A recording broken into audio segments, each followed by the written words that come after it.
Kita mesti peka mendengar, punya banyak kesabaran, berdoa, angkat tangan kepada Tuhan. Tuhan, tunjukkan jalanmu kepadaku. Tuhan bisa kasih jalan kepada kita. Kenapa? Kita punya mitra nama Roh Kudus. CHM memberitakan Injil Kerajaan Surga, memulihkan, menyembuhkan, memuridkan. Like, subscribe, dan bunyikan lonceng. Ya, shalom semuanya. Hari ini hari spesial untuk kita semua, gereja Tuhan dari tahun ke tahun. Dan hari ini hari spesial, hari raya Pentakosta.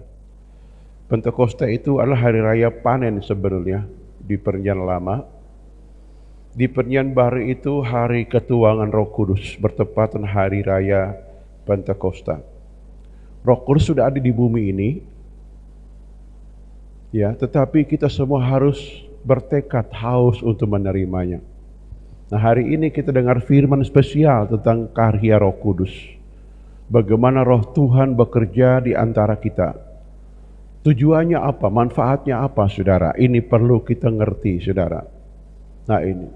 Kita semua manusia biasa. Sama seperti murid-murid Yesus, sama seperti nabi-nabi di Alkitab. Mereka orang-orang biasa, terbatas dalam berbagai kemampuan. Tetapi Tuhan memilih untuk mengerjakan hal-hal yang di luar jangkauan akal sehat manusia. Artinya seluruh, kalau kita baca Markus pasal 16 ayat 17, 18, 19, saudara, di situ menjelaskan bahwa orang yang percaya Tuhan diberi kuasa. Pertama atas dunia setan, yang kedua dalam dunia bahasa, yang ketiga di dalam dunia mineral, racun dan sebagainya, saudara. Yang keempat dalam dunia penyakit, saudara. Jadi bayangkan dunia mineral itu kuasa ini sanggup mentahirkan, saudara. Ya, jadi Tuhan berkata, sekalipun minum racun maut tidak celaka. Usir setan, sembuhkan orang, saudara. Itu pekerjaan bukan dokter atau ahli siapapun, saudara, kecuali orang diurapi oleh Tuhan. Itu spesial untuk gereja, saudara. Untuk para nabi-nabi di Alkitab. Tetapi kenapa di zaman akhir Tuhan berikan pada semua manusia? Ini kita perlu manfaatin, saudara. Sehingga nggak ada cerita ikut Tuhan tuh susah, ikut Tuhan tuh kalah, ikut Tuhan tuh banyak masalah muncul. Tidak, saudara. Karena kita nggak bisa mengerti karya Tuhan yang tidak kelihatan tadi, namanya Roh Kudus. Nah, ini. Sehingga kita akan belajar hari ini. Baca ayat pokok dulu di Kisah pasal 1 ayat 8. Kisah 1 ayat yang ke-8.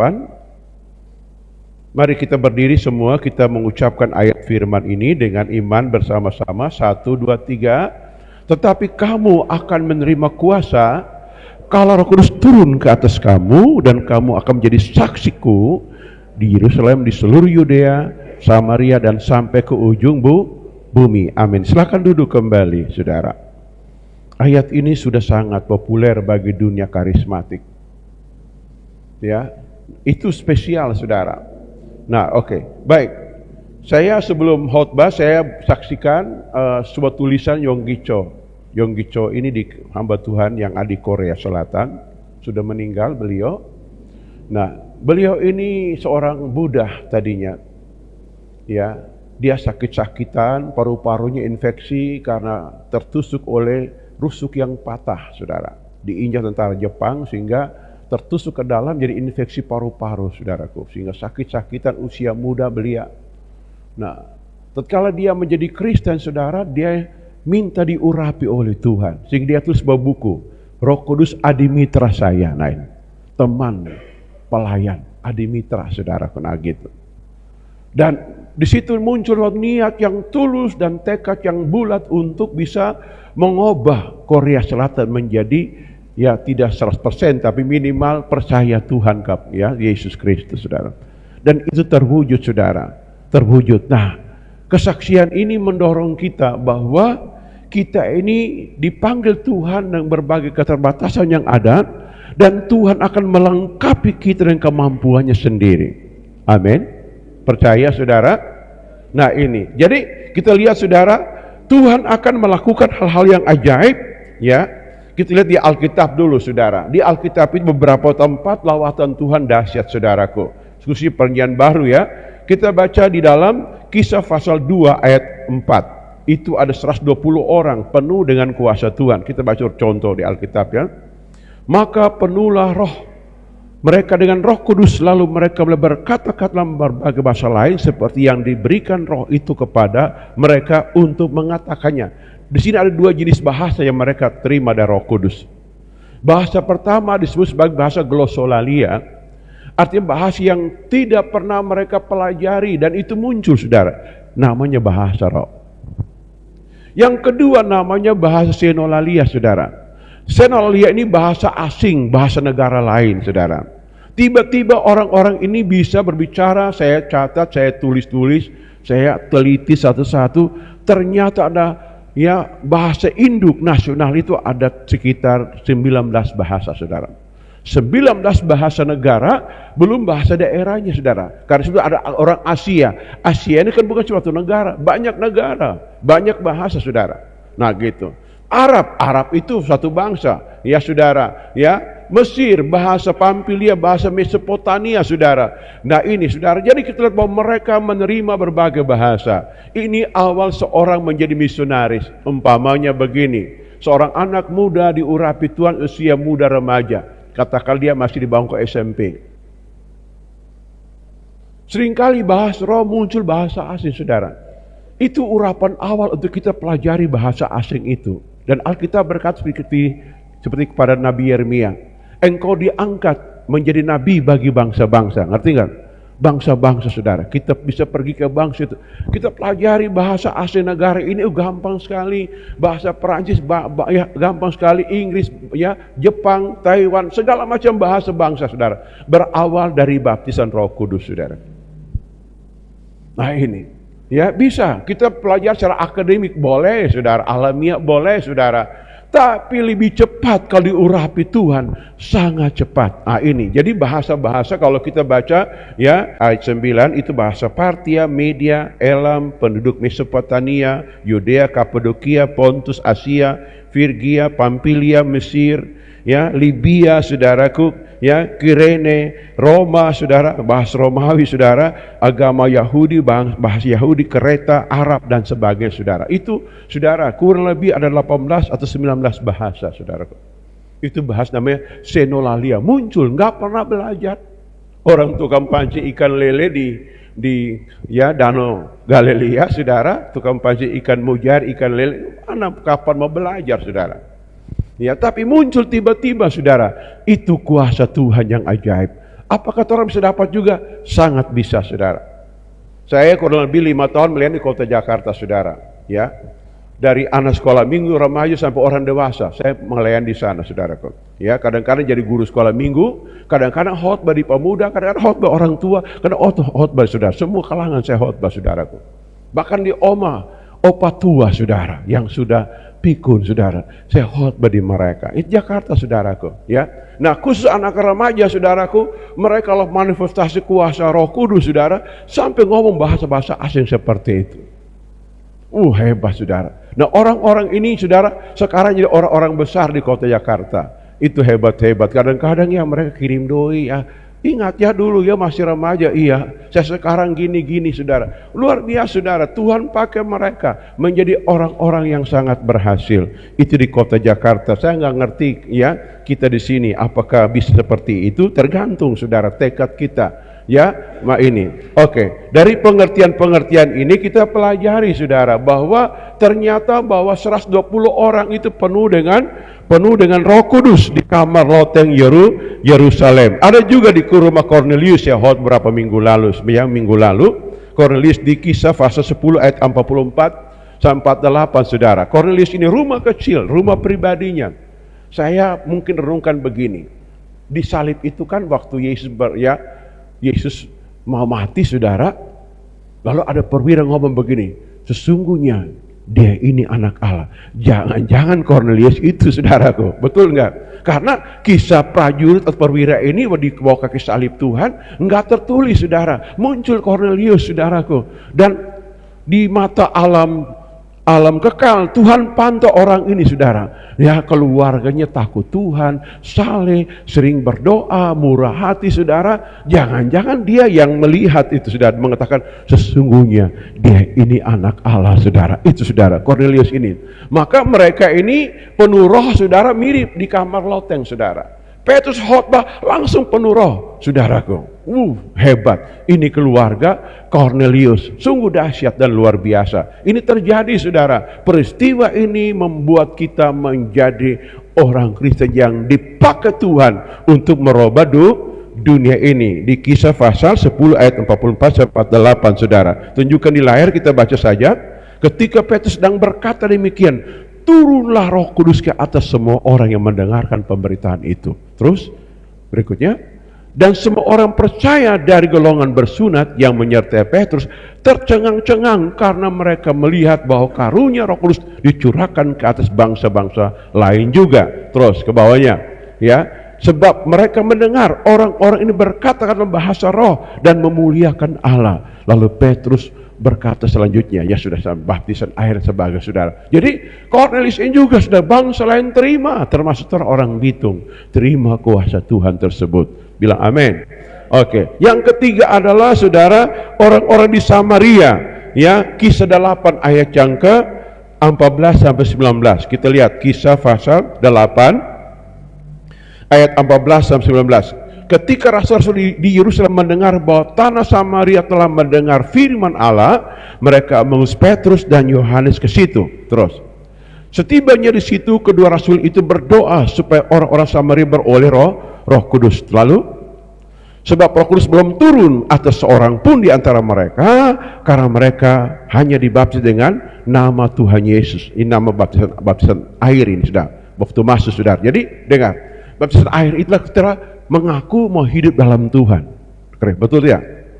Kalau baptisan Roh Kudus, saudara, itu sorga datang, Tuhannya datang tinggal dalam kita. Ngerti? Nah, gitu. Jadi kita waktu bertobat di baptisan air, kita ngaku, berjanji, saya mau masuk hidup mati bersama Tuhan. Oke? Ngerti? Itu bertobat, saudara. Itu enggak salah. Itu tingkat pertama, fondasi.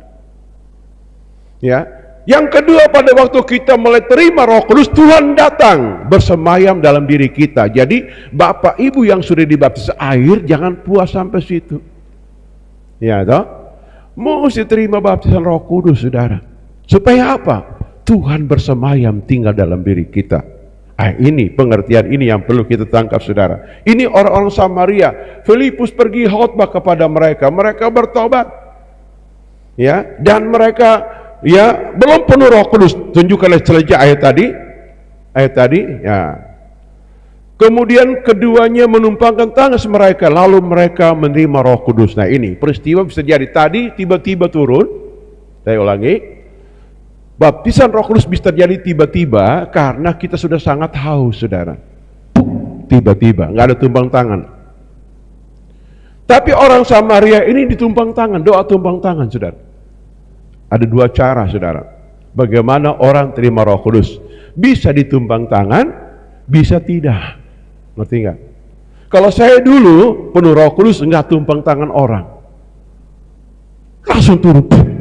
Saudara.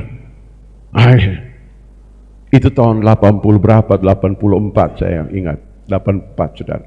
Ya. Nah, sampai hari ini, saudara. Wah, hebat, saudara. Luar biasa. Oke. Lalu berikutnya, saudara, kedua belas murid Paulus di Efesus, saudara, di Kisah 19 ayat 5-6. Lihat, Kisah 19 ayat 5-6. Nah, ini peristiwa terjadi dulu, saudara. Oke, kita lihat. Mereka mendengar hal itu, mereka memberi diri, mereka dibaptis dalam nama Tuhan Yesus. Terus, dan ketika Paulus menumpangkan atas mereka, turunlah Roh Kudus atas mereka, dan mulai mereka berkata-kata dalam bahasa roh dan bernubuat. Nah, gitu. Lihat, saudara. Jadi ini mereka juga 12 murid Apolos ini, saudara. Apolos melayani mereka sampai tingkat pertobatan. Lalu Paulus tanya begini, kamu udah penuh roh belum? Oh, belum. Jangan penuh, dengar pun belum. Oh, sini doa. Ya, Paulus doa, tumpang tangan penuh. Sesudah penuh Roh Kudus, mereka dimuridkan, saudara. Untuk apa? Menjadi pengubah dunia. Mereka ya dipakai Tuhan di tanah ya Efesus ini sampai mereka menjadi soko guru atau tua-tua, saudara. Yang kelima adalah Paulus sendiri, saudara. Paulus sendiri, Kisah 9 ayat 17. Ananias yang berdoa untuk Paulus penuh Roh Kudus, saudara. Kita lihat. Lalu pergilah Ananias ke situ dan masuk ke rumah itu.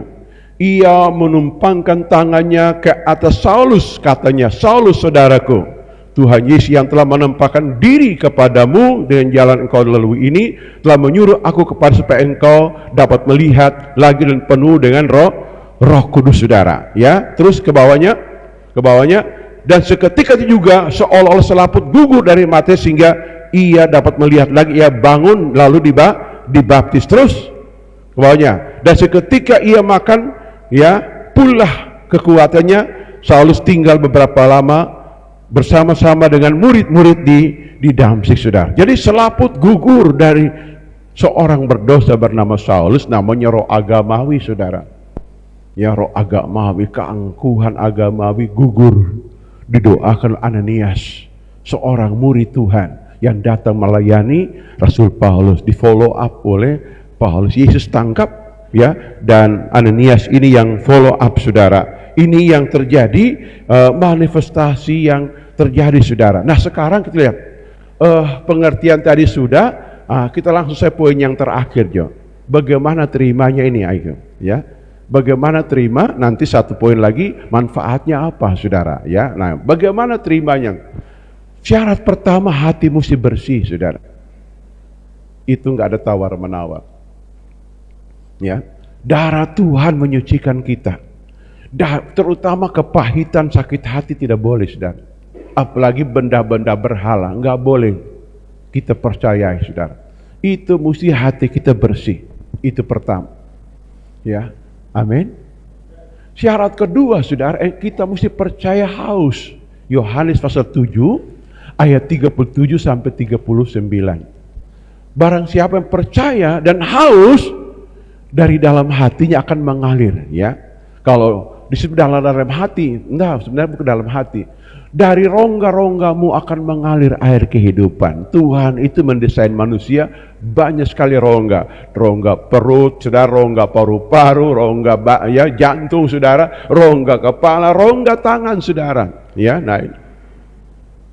Rongga tangan, saudaraku. Jadi kita dua orang, masuk, saudara, itu, ya. Jadi tangan kita mesti bersih, hati kita bersih, dan Tuhan memberikan itu. Syarat kedua. Syarat ketiga, saudaraku, kita betul-betul membutuhkannya dan tahu memanfaatkannya. Itu cuma 3 syarat ini, saudara. Kita akan penuh. Ada di antara kita sudah penuh, ada yang belum siap-siap sebentar, ya toh. Dan kita mesti bermazmur. Bermazmur awal bahasa jiwa dulu. Apa bahasa jiwa? Haleluya, itu kan bahasa jiwa, saudara. Bahasa perasaan dan pikiran, ya toh. Bisa bermazmur, bahasa roh, itu, saudara. Dan Tuhan yang roba, gitu. Jangan kita mau penuh roh, diam kayak patung, ya. Ayo penuh roh, cuma gemetar begitu. Itu bukan penuh roh, itu namanya pelepasan, saudara. Ya, nah gitu. Jadi bedakan antara penuh roh dengan pelepasan. Pelepasan itu bisa orang terpelanting roboh. Itu jadi pelepasan. Inner healing dan sebagainya, saudaraku. Tapi penuh roh itu kita bermazmur. Tanda pertama bahasa roh. Nah gitu. Tujuan bahasa roh untuk apa? Nah, tujuannya pertama, tanda penuh roh. Itu tujuannya, saudara. Ada 3 tujuan kita bahasa roh. Ya, ada 3, ya. Ingat baik. Yang pertama itu tanda kita penuh Roh Kudus. Yang kedua untuk kita menjadi bahasa doa penyembahan. Ya, 1 Korintus pasal 14 ayat 4a berkata bahwa barang siapa bahasa roh, ia membangun di dirinya, bahasa penyembahan. Kita bisa menyembah dengan bersuara, bersuara kedengaran orang lain, bisa dalam hati. Nah, nanti saya latih sebentar atau menyampaikan sebentar tentang memanfaatkan karunia roh dalam diri, dalam kita berkarya, saudara, dan melayani. Gitu, saudara. Nah, gitu. Ya, yang ketiga, saudara kasih, ya, selain kita menjadi bahasa doa, saudara, kita menjadi alat supaya kita tetap penuh, dengar, penuh, ya toh. Jadi waktu kita doa bahasa roh langsung penuh lagi saudara, penuh lagi saudara. Saya ini di Tindeki itu saya sudah bersaksi berulang-ulang. Di sana listrik PLN belum masuk. Lalu saya duduk merenung, bikin listrik tenaga surya. Saya lihat di YouTube tutorialnya seperti apa. Oh, cuma gampang sekali. Ya, cuma 3 benda ini, gitu.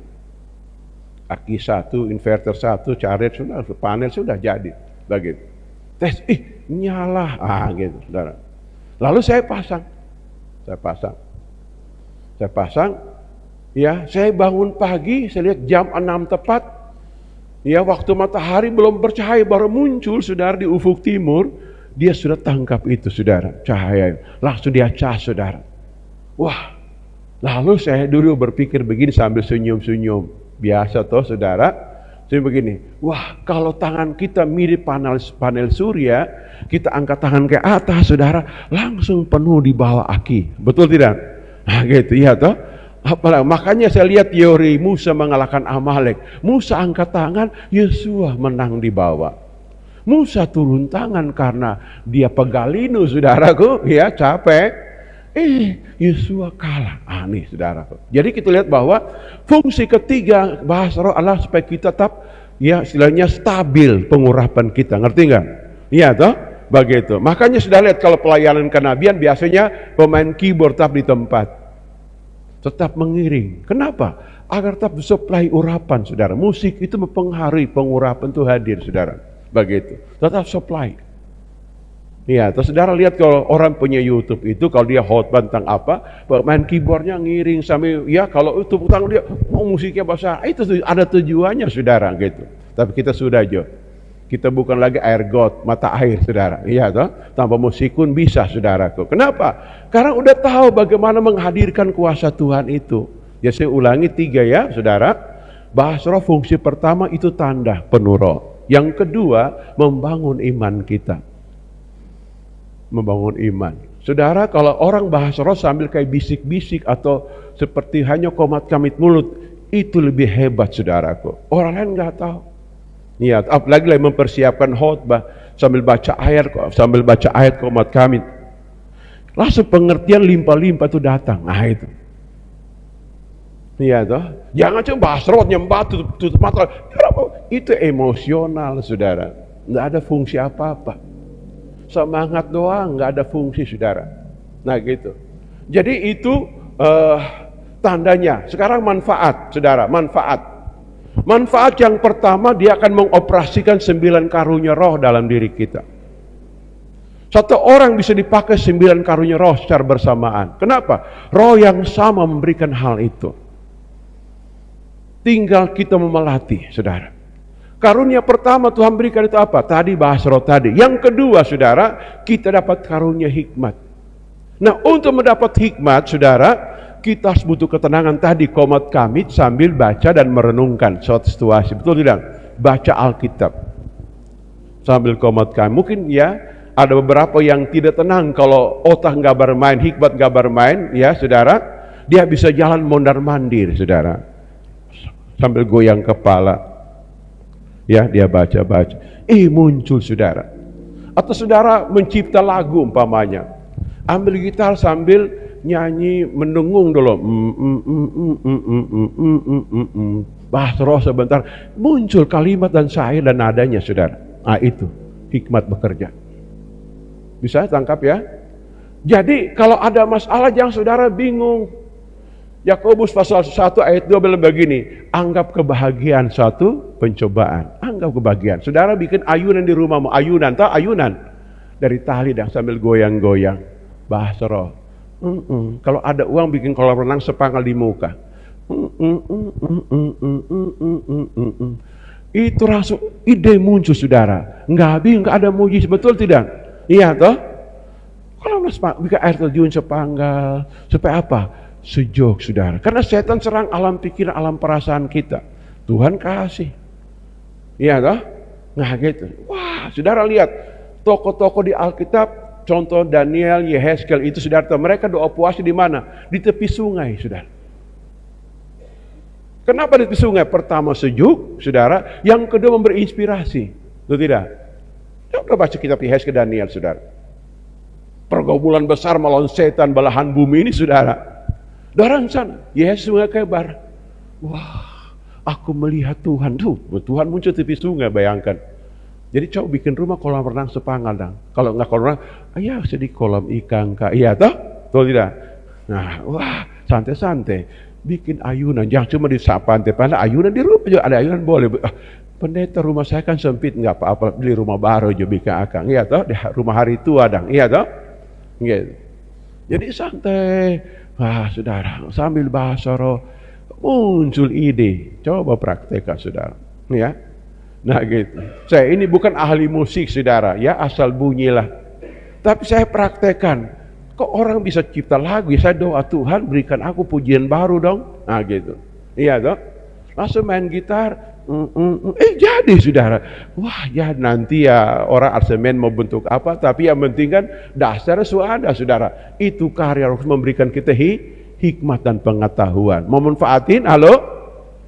Jangan kita mau bilang penuh Roh Kudus ada masalah bingung. Tukang pinjam. Dusta alamak. Itu bukan Roh Kudus, Roh kuda itu saudara, ya. Nah, ya kenapa? Karena kita nggak tahu manfaatin, tenang batin, santai. Aku bilang, anggap kebahagiaan, santai-santai. Ada masalah, no problem. Tunggu kita mau cari ide dari Tuhanku. Begitu namanya, betul tidak? Iya toh? Ini saudara. Lalu ada karunia iman, mujizat dan kesembuhan. 3 hal ini disebut karunia kuasa, saudara. Nah ini butuh pertama kita dengar dan lihat Tuhan bekerja. Itu kepekaan. Roh Tuhan melatih kepekaan, saudara. Begitu. Kepekaan. Umpama bagi saya bercontoh begini. 3 orang pergi melayani Tuhan. Satu tim toh, 3 orang. Ya, tugas 1 orang menyampaikan firman, yang 1 sembahyang menyembah Tuhan. Yang 1 lagi dia baca ayat, saudara. Nanti yang sembahyang dia sampaikan firman lagi, ya saudara, yang sampaikan firman balik doa lagi. Saudara tahu, itu akan dipenuhi dengan hikmat dan pewahyuan Tuhan tentang mujizat. Mengapa? Saudara dengar, karunia mujizat itu bukan nekat iman. Dengar, bukan kita klaim firman, enggak begitu. Karunia mujizat itulah kita melihat dulu Tuhan bekerja, baru kita bertindak. Itu begitu. Ya lihat dulu, Tuhan itu apa? Tuhan itu roh, seperti cahaya. Dia berpribadi, dia muncul tiba-tiba saudara, seperti cahaya. Setiap orang kalau foto pakai blis, seperti itu, kilat memancar, seperti itu saudara. Itu butuh latihan, seperti awan yang bergulung-gulung bisa saudara, macam-macam manifestasi Tuhan, seperti air, setiap api, macam-macam manifestasi Tuhan saudara. Itu butuh mata rohani kita melihat. Jadi saya tidak ajar saudara ingin baptis Roh Kudus, manfaatnya dulu, ngerti dulu baru bisa terima. Betul tidak? Saya pun demikian. Saya bisa melayani Tuhan sampai hari ini karena tuntunan Tuhan Roh Kudus yang ajaib itu. Ya, sehingga saat dalam kesukaran kita mau lari ke mana coba? Mau lari ke mana? Mau lari ke saudara, sudah susah saudara. Mau lari ke siapa? Semuanya serba susah. Lari ke Tuhan. Tuhan latih kita. Jadi lihat Tuhan bekerja. Betul tidak? Ini. Jadi lihat dulu begitu. Makanya kita melayani Tuhan itu saudara lihat orang di karunia mujizat biasanya dia tenang. Mungkin cuma angkat tangan begitu. Itu bukan angkat tangan dibuat-buat saudara. Ada gerakan batin angkat tangan. Dia melihat di alam di depannya ada Tuhan yang berdiri di hadapannya. Dia yang sanggup melakukan mujizat. Betul tidak? Iya toh? Nah kalau saya punya pengalaman, ini pengalamannya saudara. Kalau melayani orang biasanya melihat gambar atau cahaya turun. Tuhan kasih gambar kayak film. Iya toh? Nah gitu, kayak gambar atau film saudara. Kebanyakan seperti itu saudara. Mau tutup mata, buka mata sama aja. Begitu, kebanyakan. Tapi itu bahasa roh udah panjang. Kayak ibadah hari ini, saya sudah bahas roh dari pagi hari sampai sini. Tetap tenang bahasa roh saudara. Begitu. Tuhan tuntun, nah begitu. Dia kasih hikmat, kasih pengertian. Menyiapkan bahan khotbah tanpa teks itu susah, saudara. Susah. Tidak gampang. Begitu. Nah, jadi kita melihat, wah indah sekali bersama Tuhan begitu, saudara. Nanti kalau Tuhan ngomong, atau Tuhan manifestasi, langsung kita bertindak. Ya toh, kita bertindak datang. Ya, apalagi orang sakit berat, jangan kita klaim sembarangan. Dalam nama Yesus sembuh, nggak mati saudara. Dorang bilang nabi palsu, itu begitu akan. Kenapa? Semangat tanpa pengetahuan biasa begitu. Mesti tenang dulu, sampai dengar apa kata Tuhan, lihat apa kata Tuhan. Saudara lihat, Yesus menyembuhkan orang 38 tahun di Alkitab, Yohanes pasal 5, di tepi kolam Bethesda, betul tidak? Lalu orang-orang Farisi marah-marah, kenapa kamu angkat tilam, ini hari Sabat? Lalu mereka tanya Yesus, kenapa kamu menyembuhkan dia hari Sabat? Apa jawaban Yesus? Bukan aku yang menyembuhkan, aku melihat Bapakku melakukannya, maka aku hanya suruh angkat tilam berjalan.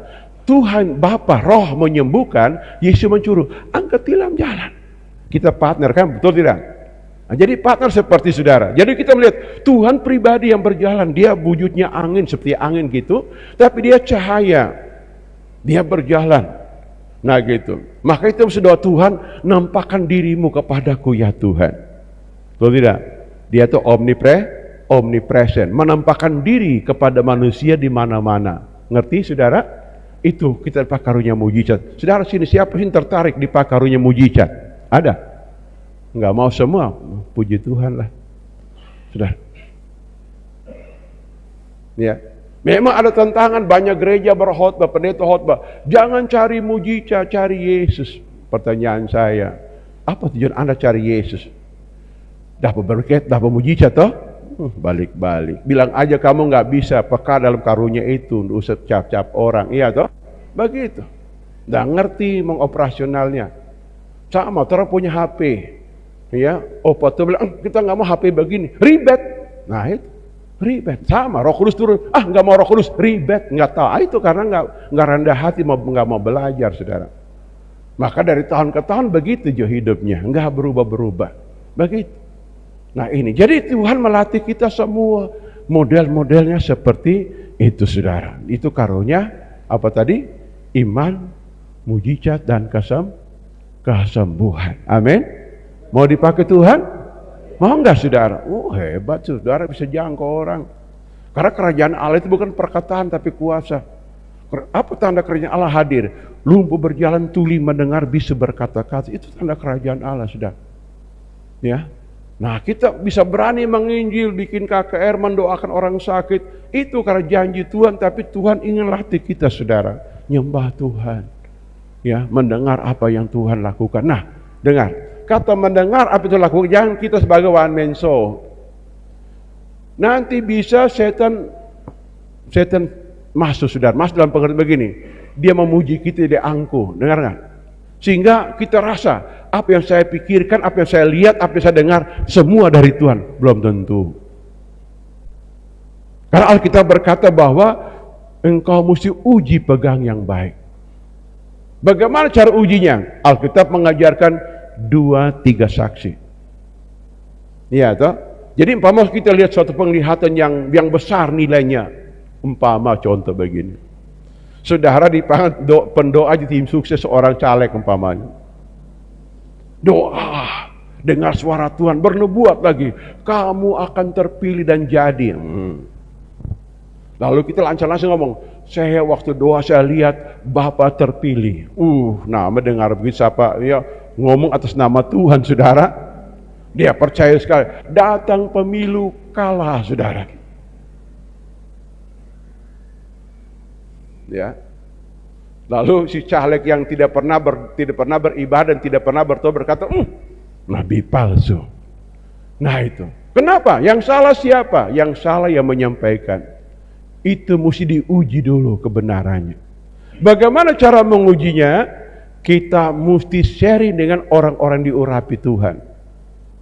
Tanya, sharing orang diurapi Tuhan. Iya toh. Saya ada pesan Tuhan begini, mari kita doa, kita uji. Kalau yang sebelah ngomong tidak, mesti kita taat. Cari lagi second opinion yang berikutnya, saudara. Ya, itu ujian, itu keputusan besar. Nah gitu. Kenapa? Karena orang bukan nabi. Orang hanya melakukan pekerjaan nabi, tapi bukan nabi. Butuh peneguhan. 2-3 orang saksi. Iya toh? Gitu, saudara. Kalau enggak, aduh repot, dibohongi, orang kepahitan saudara, ya, sehingga orang kayak Nabi Biliam bernubuat salah-salah saudara, yang penting balak bayar doi saudara, waduh, yang model itu umur nggak panjang bro, ya. Orang bilang jual agama, jual nama Tuhan saudara, demi isi perut bukan karena kerajaan surga. Nah itu, jadi kita lihat, wah memang saudaraku, ya. Kadang-kadang orang-orang berduit itu saudara, ya, jangankan Tuhan mereka perintah, hei hamba Tuhan dia mau bikin kerbau cucu hidup, tolong dong, dia perlakukan hamba Tuhan kayak dukun saudara, ini boleh. Kita yang mesti menyerah kepada itu, makanya kita diberi Roh Kudus untuk melatih, ya, kita latih hidup kita dari waktu ke waktu saudara. Itu karunia pertama, hikmat pengetahuan dan membedakan segala roh. Yang kedua itu, ya, kuasa iman dan kesembuhan. Golongan ketiga nubuat, bahasa roh dan menafsirkan bahasa roh. Ya, nubuat itu penting saudara. Di masa sulit kita perlu adakan retreat umpamanya, menyampaikan janji Tuhan, menyampaikan pesan Tuhan, dan itu pasti terjadi saudara. Kebanyakan gereja menghadapi masa sulit atau suatu keluarga menghadapi masa sulit saudara, kita perlu punya tim doa yang tidak pernah meninggalkan ruang doa saudara. Itu yang akan dipakai Tuhan untuk apa? Meneguhkan lewat kuasa nubuat. Nah gitu, kita dalam kesukaran besar, sulit saudara untuk terlepas, kita butuh, ya, teman-teman yang lain untuk apa? Memberi konfirmasi tentang bagaimana solusinya yang kita akan lewati alami. Ini yang perlu kita ngerti saudara, supaya apa?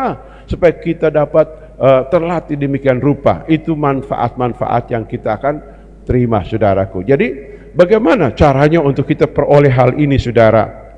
Motivasi pertama adalah supaya kita disaksi Tuhan. Tujuannya adalah agar kita menjadi partner dengan Tuhan, membangun kerajaannya di muka bumi ini. Iya toh? Nah gitu. Jadi kita umpamanya kita melayani Tuhan jadi pengkhotbah, jadi konselor atau jadi apa saudara, semua kita akan dipakai di situ dalam hal ini, sehingga kita bisa menyembah Tuhan sampai kita intim sekali, punya waktu sendiri dengan Tuhan. Makanya melayani Tuhan itu, ya, orang-orang yang melayani Tuhan perlu waktu hening yang banyak, enggak boleh banyak cerewetan saudara, apalagi ribut-ribut huha-huha kebanyakan. Bukan berarti itu enggak penting-penting, tapi ada batas waktunya supaya kita bisa bersuka cita, ya, refreshing, bisa berenang, main di pantai, sekalipun tendang bola salah-salah, enggak apa-apa. Itu cuma sekali-kali untuk merefresh saudara. Tapi panggilan kita lah, kita mau dipakai Tuhan peka tenang, apalagi kita umur-umur sudah 40, ya, 50, 60-an saudara, itu umur-umur yang sudah sangat matang saudara untuk menyatu dengan Tuhan. Apalagi orang sudah beranak cucu saudara, kita mesti peka mendengar, punya banyak kesabaran, berdoa, angkat tangan kepada Tuhan. Tuhan, tunjukkan jalanmu kepadaku. Tuhan bisa kasih jalan kepada kita. Kenapa? Kita punya mitra nama Roh Kudus. Amin. Bisa ngerti saudara? Sehingga kita pun dipakai Tuhan saudara. Hal-hal yang sulit bisa kita pecahkan. Nah gitu. Ya, saya bersaksi lagi, saudara, menutup khotbah saya, pemusik bisa ke depan. Nah, pemusik dulu, singer sabar dulu. Pemusik saja. Nah gitu. Nah, saudara, kebanyakan saya itu kalau dipakai dalam kesembuhan atau masalah, biasanya selain film itu ada cahaya. Cahaya. Umpama orang mengeluh sakit di bagian dalam jantung, paru-paru atau apapun organ tubuhnya. Ya, dalam doa biasanya mendengar suara, ada bisingan sedikit, ya. Lalu ada cahaya muncul dan dia serang tubuh orang itu. Tiba-tiba saudara. Ya. Lah saya berkata begini, coba Pak periksa tubuh atau Ibu periksa tubuh yang sakit, coba tekan, ya.